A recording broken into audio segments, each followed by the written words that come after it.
Hello students, so we have the question like pKb value for fluoride ion is equal to 10.83. Okay, and we have to solve ionization constant for hydrofluoric acid. Ionization constant means hydrofluoric acid. It is acid, it is an acid, so we have to calculate Ka value. Ionization constant for this HF will be equal to Ka. Okay, अब हम देखते हैं इस question का approach क्या होने वाला है कि सबसे पहले आपके सामने जो एच एफ है एंड एफ माइनस, इन दोनों को पहचानिए। एच एफ एक एसिड है, ओके, और एफ माइनस इसी एसिड का एक एनायन बन रहा है, एनायनिक पार्ट बन रहा है, यानी एच प्लस निकालने के बाद। सो आप एच प्लस से जो डिफर करते हैं आपस में वो होते हैं conjugate acid base pair. Okay, तो ये H F and F minus, hydrofluoric acid and F minus is a conjugate acid base pair to each other.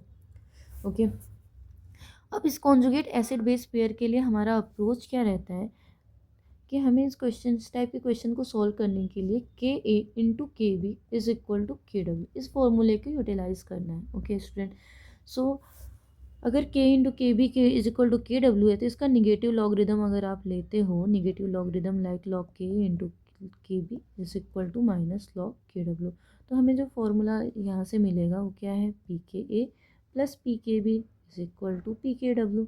Okay, क्योंकि हमें पता है कि negative P K A is equal to negative logarithm of K A. Similarly P K B भी आप देख सकते हो।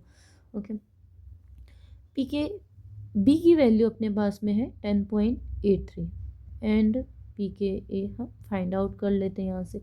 ओके, अच्छा, पी के डब्ल्यू की वैल्यू अपने को नहीं दी हुई है, ठीक, तो हम क्या करेंगे, इस टेम्परेचर भी नहीं मेंशन है तो हम इस टेम्परेचर को मान के चलेंगे 25 डिग्री सेंटीग्रेड रूम टेम्परेचर। ठीक, तो रूम टेम्परेचर पे इसकी वैल्यू होगी 14, तो पी के ए वैल्यू यहाँ से हमें मिल रही है बच्चा कितने, 7, 1 एंड 3.17 के बराबर पी के वैल्यू मिल गई। तो के क्या होगा, निगेटिव लॉगरिदम में हमें पता है कि अगर log X is equal to Y है, लॉग की बेस यहाँ पे क्या है 10 वाई, तो एक्स इज इक्वल टू हमें मिलता है 10 द पावर वाई, तो यहाँ से हमारा के A is equal to P K A, since ये निगेटिव लॉगरिदम के बराबर है, निगेटिव लॉग ऑफ के, तो के वैल्यू कितनी हो गई 10 द पावर 3.17। ठीक, अब इसको सॉल्व करिए। इसको सॉल्व करने का क्या अप्रोच रहने वाला है अपना, इसको करेंगे हम इस तरह से कुछ सॉल्व, 10⁻⁻⁴ एंड यहाँ पे हम लिख सकते हैं अच्छा कितना 3 एंड 8.83। ठीक, अब 0.83 की वैल्यूज़ में बच्चे कंफ्यूज होते हैं, तो हमें करना क्या है, हम कुछ कुछ वैल्यूज़ में याद कराते हैं। जैसे 10⁻0 तो सबको नोन, एनीथिंग की पावर 0 इज इक्वल टू 1। 10⁻0.2 की जो वैल्यू है 1.5, यह आपको याद रखना है। फिर इसी तरह से 0.5 पे चलो, 0.5 यानी रूट टेन की वैल्यू याद हो जाती है बच्चों को 3.16। 10⁻0.8 की जो वैल्यू होती है वो भी आप याद कर लिए, थोड़ा सा मेहनत कर लीजिए 6.3।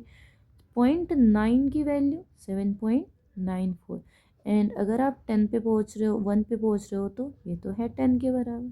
ठीक, तो हमें करना क्या है कि ये 0.83 यानी ये 6.3 से बड़ी वैल्यू होगी और 7.94 से छोटी वैल्यू, तो हमें उस ऑप्शन के साथ जाना है जिसमें कि 6.3 से थोड़ी बड़ी वैल्यू दिख रही हो, यानी 6.5 into 10⁻⁴ something. Okay, so this is your answer. Okay, thank you.